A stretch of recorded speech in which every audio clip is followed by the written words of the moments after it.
Ndagira ngo muri kano kanya munyemere twose cyane turongera tugaruke ku busesenguzi buke mu burasirazuba bwo hagati. Ni intambara ikomeje kugenda ihuza Iran, Leta Zunze Ubumwe za Amerika ndetse na Isiraheli. Muri kano kanya tugiye kugaruka ku nkuru itari nziza kuri Leta Zunze Ubumwe za Amerika, ni cyane cyane ko rwose bigaragara ko zishobora kuba ziri kugenda zitakaza cyangwa se zicika intege kuri iyi ntambara ikomeje mu burasirazuba bwo hagati muri rusange. Biragaragazwa n'iki? Tugiye kuza kugenda tubikomozaho gatanu kuri gatanu. Ibihugu byinshi cyane byamaze kuba biyivaho.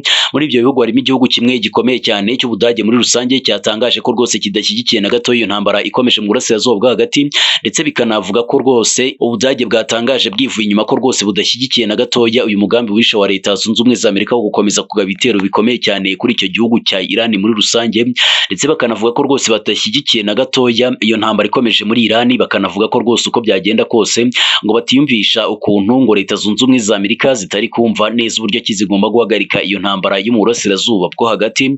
Turaza no kugaruka ku muyobozi umwe ukomeye muri Leta Zunze Ubumwe za Amerika aherutse gutangaza ko rwose adashyigikiye ko intambara ya Iran ikomeza, ahita yegura no ku mwanya we. Nabyo turaza kugenda tubigarukaho, birumvikanisha neza cyane rwose intege nke Leta Zunze Ubumwe za Amerika zikomeje kugenda zihura nazo muri rusange, ariko kandi byose bikagendana n'inkuru nziza kuri icyo gihugu cya Iran muri rusange. Ni cyane cyane ko rwose uko Leta Zunze Ubumwe za Amerika zikomeza kugenda zibura abafatanyabikorwa, niko Iran nayo ikomeza kugenda ikaza imirongo y'imbere ku rugamba muri rusange. Bikanagendana nuko rwose Iran ikomeza kugenda itsinda cyangwa se ikomeza kugenda yohereza amabombi agiye atandukanye ku bikorwa remezo bya Leta Zunze Ubumwe za Amerika muri ako karere n'ubundi muri rusange, ari nako ikomeza kugenda irasatira vive mu rwego rukomeye cyane mu gukomeza guhorera abayobozi bayo batandukanye dukomeza kugenda tugarukaho ko bari kugenda bicwa muri rusange.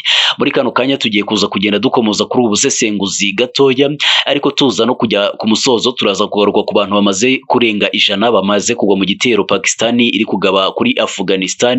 Ni ibitero Pakistani ikomeje kugenda igaba kuri Afghanistan, nabo bakaba bari gupfa cyane cyane ku bigendanye n'imyemerere ndetse n'ubutaka, nk'uko twagiye dukomeza kugenda tubikomozaho cyangwa se tuzakomeza kugenda tubirebera hamwe gatanu kuri gatanu. Ni cyane cyane ko rwose intambara zikomeje kugenda ziba urudaca hirya no hino muri rusange. Muri kano kanya tugiye kuza gukomoza cyane kuri izi ntege nkeya za Leta Zunze Ubumwe za Amerika zikomeje kugenda zigaragara. Ni cyane cyane ko rwose ibihugu bigiye bitandukanye bikomeza kugenda biyivaho, ariko kandi n'ibiri kugenda biyereka ko bishyigikiye biri kugenda birengera cyane cyane umuyoboro Hormuz. Ntabwo byo bishaka ko intambara ihagarara cyangwa se nta nubwo bishaka gufasha Leta Zunze Ubumwe za Amerika muri iyo ntambara, ahubwo ibyo bishaka ni inyungu zabyo bwite muri rusange. Bisobanuye ko rwose Leta Zunze Ubumwe za Amerika na Israel nabyo ubwabyo bishobora kuba nta bafatanyabikorwa bahagije bifite muri rusange.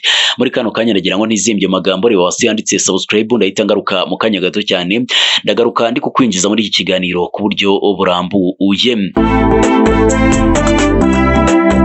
Ubusesenguzi muri kano kanya tugiye kubuhera kuri iki kiganiro. Ni ikiganiro cya Chancelier w'Ubudage Friedrich Merz yatangaje ko rwose uko byagenda kose Ubudage butagomba gushyigikira cyangwa se bugomba kunenga ku rwego rukomeye cyane Leta Zunze Ubumwe za Amerika zidakozwaho ibyo guhagarika iyi ntambara ya Iran. Chancelier w'Ubudage yitwa Friedrich Merz yatanze umuburo ko guhindura Iran umuyonga binyuze mu kuyirasaho ubudasiba ntacyo bizafasha mu guhindura ubutegetsi bwayo. Chancelier Friedrich Merz yanenze cyane Leta Zunze Ubumwe za Amerika, agaragaza ko rwose nta buryo bufatika bwo kuva muri iyi ntambara imaze iminsi 18 iyi Leta Zunze Ubumwe za Amerika ngo zifite. Agaragaza ko rwose uko byagenda kose ibyo ziri gukora byose ari ukwibeshya, ngo kuba zahindura umuyongo icyo gihugu cya Iran ntabwo bisobanuye ko rwose Iran izakomeza kureka gutegeke kuko ishaka cyangwa se gushyira ubuyobozi uko ibyifuza. Intambara igitangira, Chancelier w'Ubudage Friedrich Merz ari buri bamwe bashyigikiye ibyo gutera Iran. Icyo gihe Ubudage kandi bwavuze ko rwose ngo bwari buzi ibijyanye n'iki gitero mbere y'uko kigabwa. Bisobanuye neza cyane ko rwose ngo hari harabanje kubaho ibiganiro n'ibihugu bigiye bitandukanye, cyane cyane ibihugu byo muri EU cyangwa se ubumwe bw'Uburayi nyine, bikaganirwa kuri ibyo bitero. Ariko kandi Leta y'Ubudage noneho yamaze kwamagana ku rwego rukomeye cyane bino bitero bikomeje kugenda bigabwa itehera mu murwa mukuru wa Iran muri rusange. Bagaragaza ko Leta Zunze Ubumwe za Amerika zagakwiye gushaka uburyo buhamye bwo guhagarika iyi ntambara imaze iminsi irenga 18 iri kugabwa ku rwego rukomeye cyane. Icyo gihe Ubudage bwashinjaga Iran ku kuba ngo nyirabayazana w'ubugizi bwa nabi bukomeje kuranga uburasirazuba bwo hagati ndetse n'intambara zidashira mu burasirazuba bwo hagati. Ariko Friedrich Merz, Chancelier w'igihugu cy'Ubudage, yamaze kubona neza cyane ko rwose ngo ibi bintu rwose uko byagenda kose bidashobora guhagarika na gato umugambi wa Iran wo gukomeza gukora intwaro zayo cyangwa se wo gukomeza ibikorwa byayo n'ubundi nk'uko ibishaka cyangwa se gukomeza ubuyobozi bwayo. Bikaba biri ngombwa ko rwose Ubudage bugaragaza ko budashyigikiye na gatoya Leta Zunze Ubumwe za Amerika. Mu kiganiro n'itangazamakuru Friedrich Merz yasabye ko ubutegetsi bwahinduka muri Irani ariko ko bitazagerwaho binyuze mu mbaraga z'intambara zikomeza kugenda zishyirwamo na Leta Zunze Ubumwe za Amerika. Ati ubutegetsi bwa Irani bukwiriye gusimbuzwa na guverinoma yimakaza demokarasi, icyakora kurasa Irani ubutitsa bizatuma byose bitagerwaho na gatoya. Kandi yahakanye uruhare rw'Ubudage muri iyi ntambara, cyane cyane mu bikorwa byo kubohora umuyoboro wa Hormuz bufatwa nk'ingenzi mu bijyanye n'ubucukuzi ndetse n'ubucuruzi bw'ibikomoka kuri peteroli hirya no hino ku isi muri rusange. Avuga ko rwose Ubudage ngo budafite akaboko na kamwe muri iyi ntambara ikomeje kuyogoza uburasirazuba bwo hagati, kandi ko rwose Ubudage butazigera bwivanga no muri iyo ntambara. Ni na cyane ko rwose yatangaje ko ngo butazi uburyo ngo yanatangiye, nubwo ngo bari barabanje kubyumvaho mbere, ariko rwose yatangaje ko badafite akaboko na gatoya muri iyi ntambara, ariko kandi anagaragaza ko rwose adashyigikiye na gatoya Perezida Donald Trump ndetse na Leta Zunze Ubumwe za Amerika. Mu magambo ye ati nta ruhushya rubitwemerera rwo muri Loni, umuryango w'ubumwe bw'Uburayi cyangwa se OTAN dufite, nk'uko amategeko agaragaza ko rwose ariho rwagakabaye ruvanwa. Uyu muyobozi yavuze ko uburasirazuba bwo hagati budakwiriye kwemera ko rwose ngo bugwa mu ntambara itarangira, agaragaza ko rwose biteye impungenge z'imikoranire naho muri iki gice. Yanenze Amerika ko nta buryo yateganyije bwo guhagarika intambara. Ati kugeza ubu ngubu ntabwo tuzi uburyo iyi ntambara yagera ku kigamijwe. Iyi ntambara igomba guhagarikwa mu buryo bwihuse hisunzwe uburyo bunoze bwo kuyirangiza. Merz avuze ibi mu gihe Burayi buri ku gitutu cy'ibibazo by'ubukungu ishobora guhura nabyo biturutse kuri iyi ntambara, mu gihe yamara igihe kinini cyane mu rwego rw'ingufu cyangwa se mu rwego rw'ibikomoka kuri peteroli n'ubundi muri rusange. Ubudage bugaragazwa nk'ibihugu bishobora kugirirwaho ingaruka z'uburyo bunyuranye, burimo no kuba bwakwakira impunzi nyinshi cyane ziturutse muri iki gihugu. Ari gusaba Amerika kurangiza iyi ntambara, mu gihe Donald Trump yasabye ibihugu bigezwaho ibikomoka kuri peteroli binyuze mu muyoboro wa Hormuz, cyane cyane ibyo mu Burayi, kohereza ubwato bw'intambara bwafasha mu kurinda uyu mutekano, ubundi bwikoreye ibikomoka kuri peteroli binyura muri uyu muyoboro.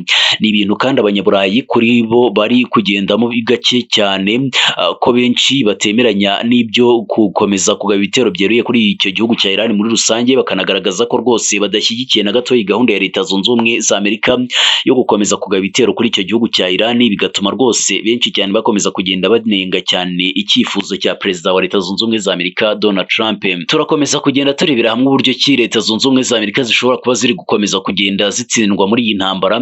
Umuyobozi w'urwego rwa Leta Zunze Ubumwe za Amerika rushinzwe kurwanya iterabwoba ni NCTC yitwa Joe Kenty, yatangaje ko rwose adashyigikiye intambara iki gihugu cye cyashoye kuri Iran, ahita yegura byihutirwa by'ako kanya. Ibyo byatangajwe ku munsi w'ejo ku itariki ya 17 Werurwe 2026. Kenty yagaragaje ko rwose nubwo Perezida Donald Trump ngo yafashe icyemezo cyo gushoza intambara kuri Iran, nta kigaragaza ko rwose Tehran yari ifite umugambi wo guhungabanya umutekano w'abanyamerika, ahubwo ko rwose ari ubushukanyi yaguyemo bigizwemo na Leta ya Israel ku rwego rukomeye cyane.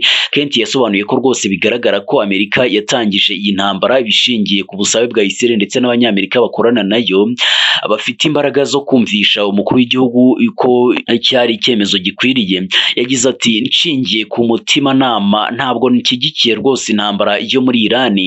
Iran ntiyari iteje ikibazo cya vuba ku gihugu cyacu, kandi rwose bigaragara ko iyi ntambara yatewe n'igitutu cya Israel ndetse n'abahuza b'abanyambaraga b'abanyamerika.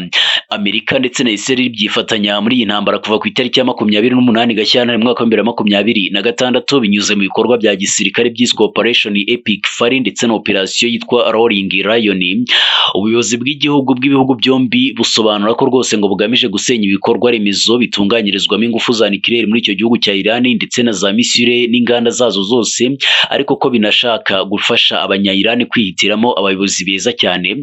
Gusa nubwo bavuga gutya, ubwo Khamenei yatorwaga cyangwa se yasimburaga se, ubwo ndavuga Mujtaba Khamenei, abanya-Iran benshi bagaragaje ibyishimo bikomeye cyane, benshi bajya mu mihanda bajya kumwishimira, bigaragaza neza cyane rwose uburyo ki Leta Zunze Ubumwe za Amerika zayibejwe na Leta ya Israel muri rusange, bikanagendana neza cyane n'uburyo ki rwose Leta ya Israel nayo ubwayo ikomeje kugenda ikoresha imbaraga muri iyi ntambara, ndetse no gukomeza kumvisha Leta Zunze Ubumwe za Amerika rwose ko Iran nayo ubwayo ngo yifuza kugirira nabi Leta Zunze Ubumwe za Amerika. Bikaba biri mu bituma rwose bakomeza kugenda bifatanya ku mirongo y'imbere ku rugamba.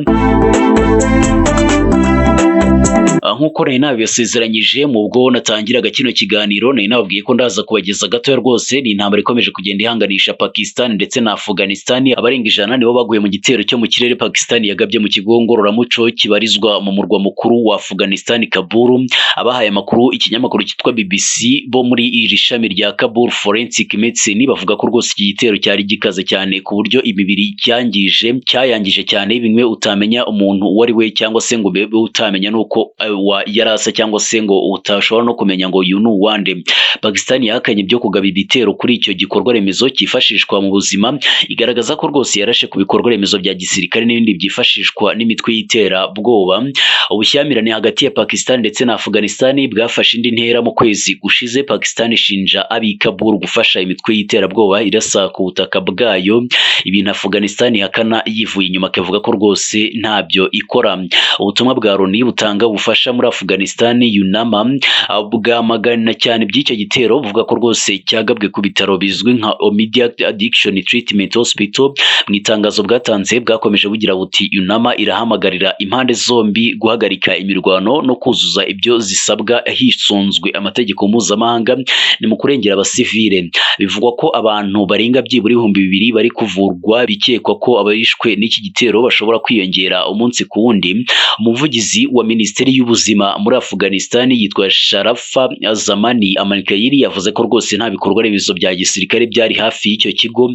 Ku rundi ruhande, abayobozi ba Afghanistan bavuga ko rwose abaguye muri iki gitero barenze 400. Icyakora iyi mibare ntivugwaho rumwe. Aharashweho higeze kuba ibirindiro bya Amerika, icyakora nyuma haje kuba ihuriro ry'abakoresha ibiyobyabwenge ubwo abatalibani basubiraga ku butegetsi muri 2021, bahahindura ikigo ngororamuco kita ku bakoresha ibiyobyabwenge.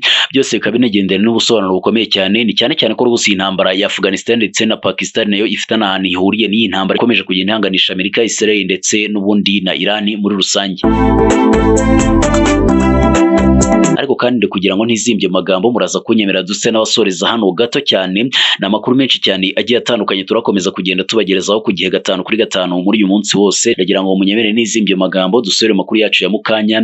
Ariko kandi twagira ngo tubategurire kano kaganiro kagaruke cyane cyane kuri Leta Zunze Ubumwe za Amerika zikomeje kugenda zigaragara ko rwose zishobora kuba ziri gucika intege muri iyi ntambara muri rusange. Mukomeze kugubwa neza, ibihe byiza kuri mwebwe mwese, amahoro y'Imana kuri mwebwe n'abanyu bose mukomeza kugenda mukurikirana 5 kuri 5 umuyoboro wacu wagira ubuzima TV speciale. Amakuru ye ni menshi cyane, tuzakomeza kugenda tubanamo 5 kuri 5 ku gihe. Ariko kandi ndagira ngo ntizimbye magambo dukomeze kugenda tubana umwanya ku wundi.